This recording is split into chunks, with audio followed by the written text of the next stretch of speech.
Life లో దెబ్బ తగిలిన ప్రతిసారి అదే నేను గుర్తుకు తెచ్చుకుంటా. అదే ఒక హోటల్ రూమ్ కి వెళ్ళి ఒక బుక్ పట్టుకొని వెళ్ళిపోయి కూర్చోవడం అలవాటు అయిపోయినట్టు. 1 సంవత్సరం కాలం పడి చదివాను మహాభారతం.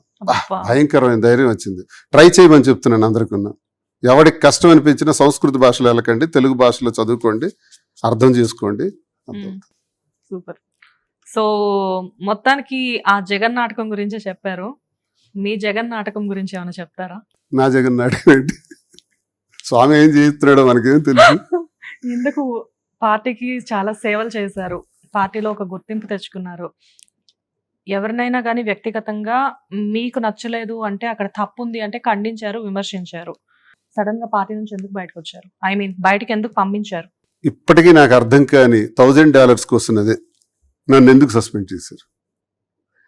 కారణం ఏంటి చెప్తారు?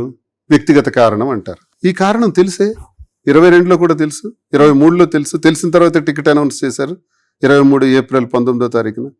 ఆ తర్వాత అనౌన్స్ చేసిన తర్వాత మళ్ళీ ఆ టికెట్ నా నుంచి వాణి గారికి వెళ్ళింది, మళ్ళీ టికెట్ నాకు వచ్చింది.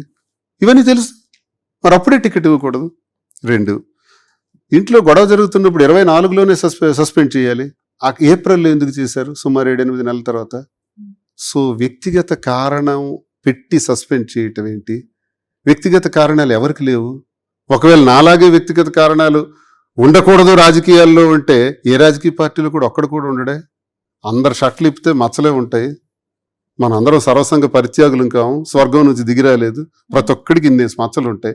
నేను షర్ట్ ఇప్పి నా మచ్చలు చూపించాను, ఇంకెవడు చూపించలేదు. చూపించిన వాళ్ళు అందరు అర్హులు, చూపించిన వాడు అనర్హుడా? నాకే అర్థం కాలే. అది ఆయనకు కూడా తెలుసుగా. తెలుసు. జగన్మోహన్ రెడ్డి గారికి ఇందులో నేను ఒక్క మాట కూడా అందించుకోవాలి. ఎందుకంటే ఆయన ఎప్పుడు గౌరవిస్తాను. ఆయన అంటే నాకు ఇష్టం. నేను వైఎస్ఆర్తో అడుగులేశాను.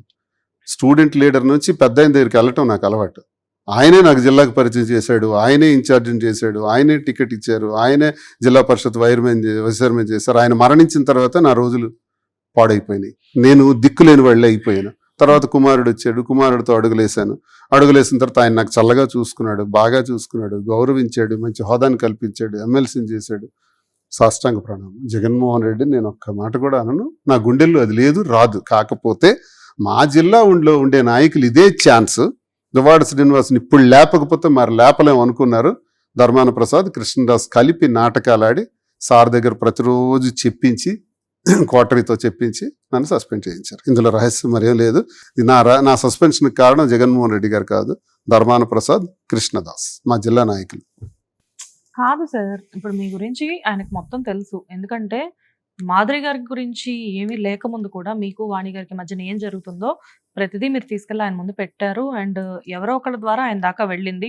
మీ ఫ్యామిలీని పిలిచి కూర్చోబెట్టి మాట్లాడి అంతా సెటిల్ చేసింది కూడా ఆయనే. కానీ అప్పుడు రాని నెగటివిటీ మీ గురించి అంతా తెలిసిన ఆయనకి వీళ్ళేదో చెప్తే వినాల్సిన అవసరం ఏముంది? అంతేనండి. రాజకీయాల్లో ఎలా ఉంటాయంటే, మీరంటే నాకు గౌరవం ఇష్టం, అక్కడ 10 మంది వచ్చి మిమ్మల్ని తీయకపోతే మేము ఉండము అనేటప్పుడు తప్పకుండా నా మనసుకు నచ్చని పనే నేను చేస్తాను. నాకు ఈయనంటే ఇష్టం లేదు, కానీ ఆయనకి నేను పక్కన కూర్చోబెట్టుకోవాల్సి వస్తుంది. రాజకీయంలో ఉన్నటువంటి కఠోరమైన పరిస్థితులు అలాగే ఉంటాయి. ఆయన వాళ్ళని పక్కన పెట్టవలసి వస్తుంది, అయిన వాళ్ళని దూరం పెట్టాల్సి వస్తుంది, కాని వాళ్ళని పక్కన కూర్చోబెట్టుకోవాల్సి వస్తుంది. జగన్మోహన్ రెడ్డి గారి ప్లేస్లో ఉంటే నేను అదే చేయాల్సి వస్తుంది. ఎందుకంటే ఇప్పుడు ఆయన అపోజిషన్లో ఉన్నారు, లీడర్స్ మీద ఆధారపడి వెళ్ళాలి, మళ్ళీ గవర్నమెంట్లోకి రావాలి, పార్టీ బలోపేతం అవ్వాలి. అందరూ కలిపి దువ్వాడ శ్రీనివాస్ని సస్పెండ్ చేయమంటే దువ్వాడ శ్రీనివాస్ని వదులుకోవటమా ధర్మమా? అందరి మాటను నెగ్గించుకోవటం, అందరి మాట వినటం ధర్మమా? అలాగని అందరి మాటను పక్కన పెట్టి దువ్వాడ శ్రీనివాస్ని నేను ఉంచుకోవటం ధర్మమా? రాజకీయాల్లో ఏది ధర్మం? బలమే ధర్మం.